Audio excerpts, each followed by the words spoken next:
अगर आप लोगों को मेरी वीडियोस अच्छी लगें तो इस लाल सब्सक्राइब के बटन को दबा दें और साथ ही इस बेल के आइकन को भी प्रेस कर दें ताकि मेरी आने वाली हर नई वीडियो का नोटिफिकेशन आप लोगों को मिलता रहे। बिस्मिल्लाहिर्रहमानिर्रहीम, अस्सलाम वालेकुम। आज मैं आप लोगों के लिए ट्रिग्नोमेट्रिक रेशियो 30 डिग्री का सॉल्व करूंगी। तो चलिए वीडियो को स्टार्ट करते हैं। देखिए यहाँ पे मैंने जो है वो ये लाइन आप लोगों के लिए ऑलरेडी लिख के रखी हुई है। Consider a right angle triangle ABC with right angle at C and major angle is equals to 30 degree. ठीक है, यही चीज़ मैंने आप लोगों को जो है वो जब 45 का रेशो बताया था आपको, तब भी मैंने आप लोगों को ये चीज़ जो है वो लिखवाई थी। और यहाँ पे देखिए मैंने इसके लिए फिगर भी ड्रॉ करी हुई। ठीक है, अकॉर्डिंग टू द स्टेटमेंट यहाँ पर हमने एक राइट एंगल ट्राइंगल बना लिया ABC। ठीक है, एंगल C जो है वो आपका 90 डिग्री का है। ठीक है, और एंगल A जो है अब मैंने 30 डिग्री लिया है क्योंकि हम 30 डिग्री का रेशियो जो है वो बताएंगे। ठीक है, नेक्स्ट हम यहाँ पर क्या चीज़ करेंगे, देखें इसके सामने वाली साइड आपने जो है वो स्मॉल a कंसीडर करनी है, इसके सामने वाली साइड B एंड इसके सामने वाली साइड आपके पास आ गई C। ठीक है, इस तरीके से आपने लिख लिया। नेक्स्ट अब आप क्या करने जा रहे हैं,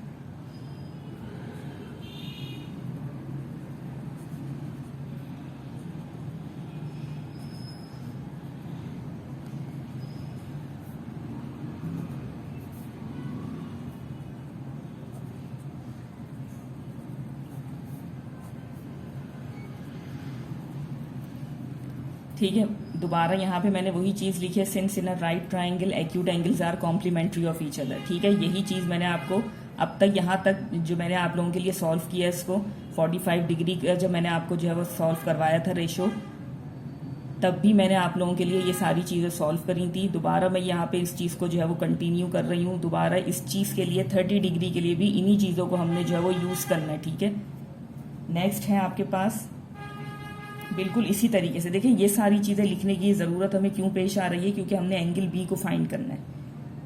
ठीक है, तो जिस तरीके से मैंने आपको 45 के लिए बताया था बिल्कुल इसी तरीके से हम जो है वो उसकी स्टार्टिंग बिल्कुल उसी तरीके से ही करेंगे। ठीक है, आगे जाके जो है वो ये थोड़ा सा जो है वो चेंज होगा और किस तरीके से आप देखिएगा। देखिए यहाँ पे बिल्कुल मैंने इसी तरीके से इस कंडीशन को यूज़ किया। ठीक है, कॉम्प्लीमेंट्री है एक दूसरे के, इन दोनों का सम 90 डिग्री के इक्वल है। एंगल A जो है वो मैंने 30 डिग्री लिया हुआ है। ठीक है, तो वो मैंने यहाँ पे पुट कर दिया।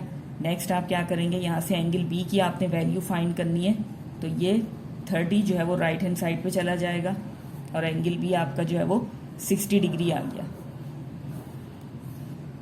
ठीक है,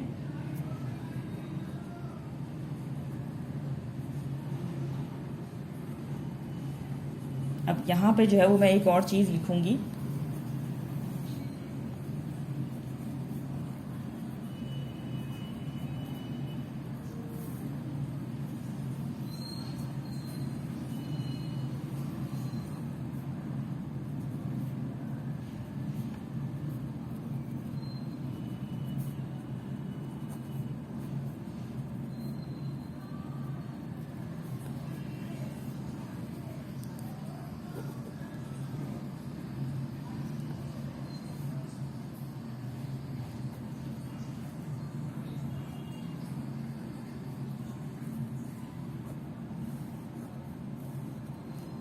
देखिए यहाँ पर मैंने अब तक देखिए स्टार्टिंग से बिल्कुल उसी तरीके से जो है हमने इसको सॉल्व किया है। ठीक है, यहाँ तक सॉल्व करने के बाद अब देखिए ये जो चीज़ मैंने लिखी है इस चीज़ को आपने गौर से समझना है।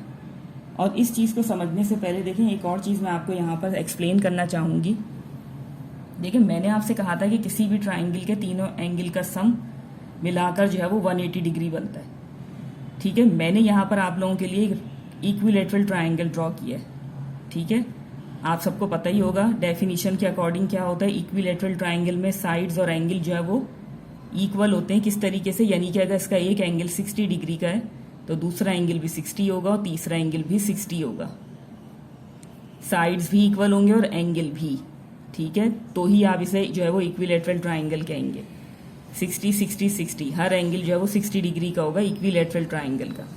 अब देखिए यहाँ पर इस इक्विलेटरल ट्राइंगल को दोबारा मैं नीचे ड्रॉ करूंगी।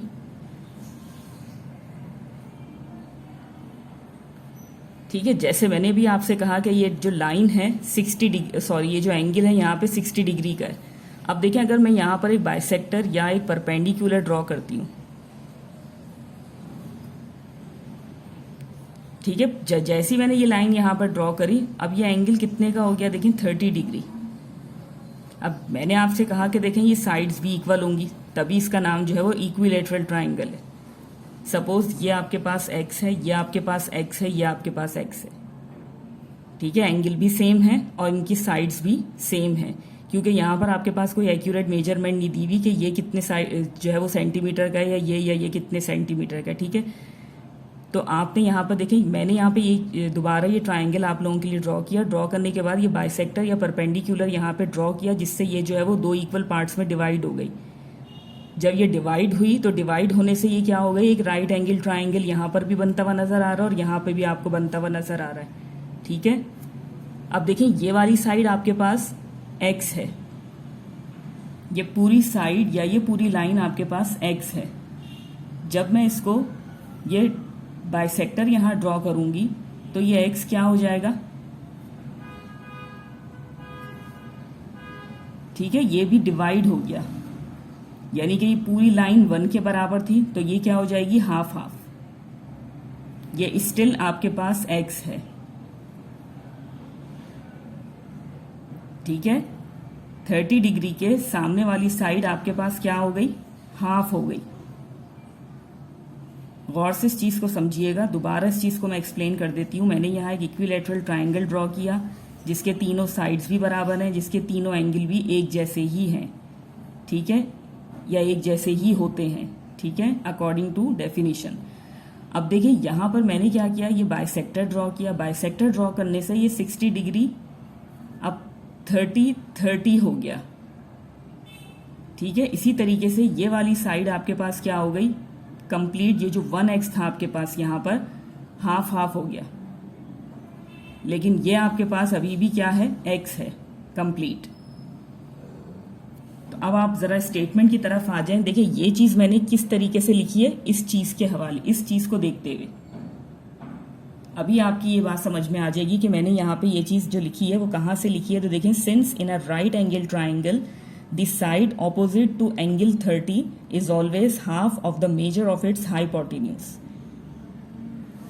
एंगल 30 के सामने वाली साइड किस चीज के इक्वल होगी या कितनी होगी, हाइपोटेन्यूज के हाफ। जितना आपका हाइपोटेन्यूज होगा उससे आधी होगी आपके पास एंगल 30 के सामने वाली साइड। तो इस स्टेटमेंट को मैंने यहां पे इस तरीके से यूज किया कि यानी कि एंगल 30 के सामने वाली साइड ये आ गई आपके पास A। वो मेजरमेंट के हवाले से कितनी होगी, इस लेंथ की हाफ ऑफ C, ठीक है। इस फिगर पे आप जरा गौर करें। देखिए एंगल 30 के सामने वाली साइड, देखा आपने किस तरीके से ये हाफ हो गई यहाँ पे। क्यों हम इसे इस तरीके से कह रहे हैं हाफ, ठीक है।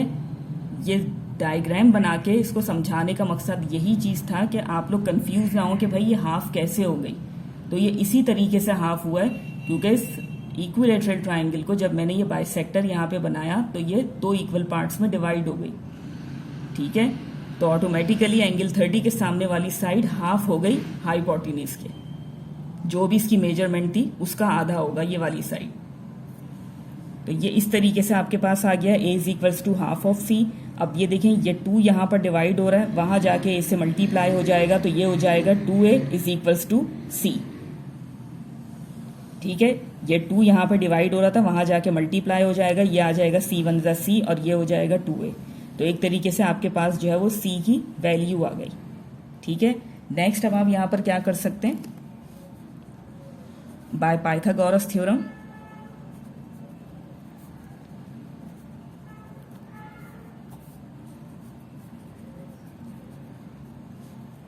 अब देखिए यहां पर है आपके पास C², वेरिएबल आपके पास है यहां पर C। देखिए C की क्या वैल्यू आ रही है, 2A। बाकी ये सब आपके पास नहीं दिया हुआ, ठीक है। ये क्या हो जाएगा, 2 2 = 4, A is A²। नेक्स्ट आप क्या करेंगे, इस A² को यहां ले आएंगे लेफ्ट हैंड साइड पे। तो ये 4 में से आप 1 माइनस करेंगे तो आपके पास आ जाएगा 3A² is equals to B²। अब देखिए यहाँ पर आपके पास वेरिएबल के ऊपर जो है वो स्क्वायर आ रहा है, तो आप क्या करेंगे,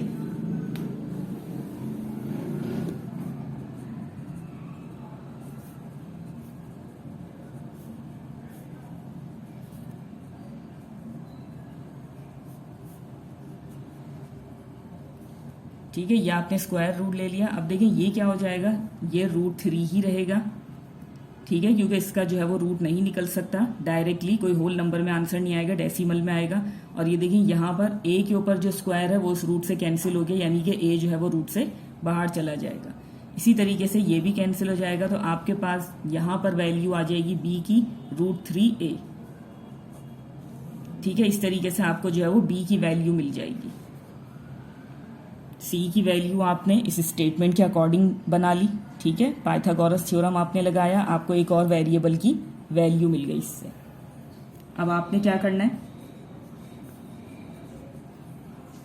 ये वैल्यूज आपके पास आ गई। अब आपने ट्रिग्नोमेट्रिक रेशियो जो है वो फाइंड करना है 30 डिग्री पे।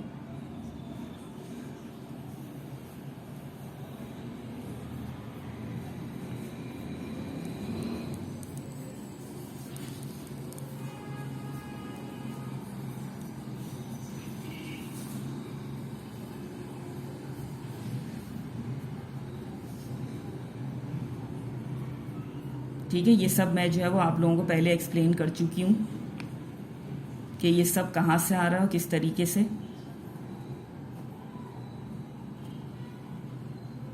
ठीक है। ये तीन आपने किस तरीके से लिखना है वो मैंने आपको बता दिया, और ये तीनों जो है वो इन्हीं तीनों के रेसिप्रोकल्स हैं, तो मैंने यहाँ पे इसी तरीके से लिख लिया, ठीक है। अब नेक्स्ट आप क्या करेंगे, अब देखें एक चीज़ है कि यहाँ आप क्या कर सकते हैं, पेंसिल से छोटा सा आप इस तरीके से वैल्यू लिख सकते हैं कि देखें b की वैल्यू आपके पास क्या आ रही है, √3a, और इसी तरीके से c की वैल्यू आपके पास आ रही है 2a, ठीक है, इस तरीके से।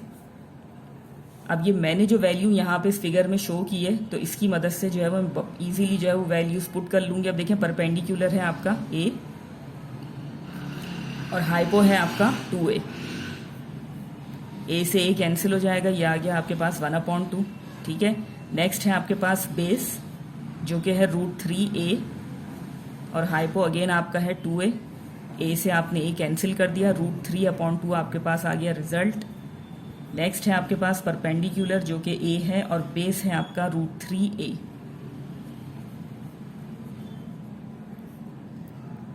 ठीक है। इस तरीके से आप देख सकते हैं कितनी आसानी हो गई है। यहाँ पे देखें बेस आपका √3a, परपेंडिकुलर आपका a है, √3 आपकी जो है वो रिक्वायर्ड वैल्यू है।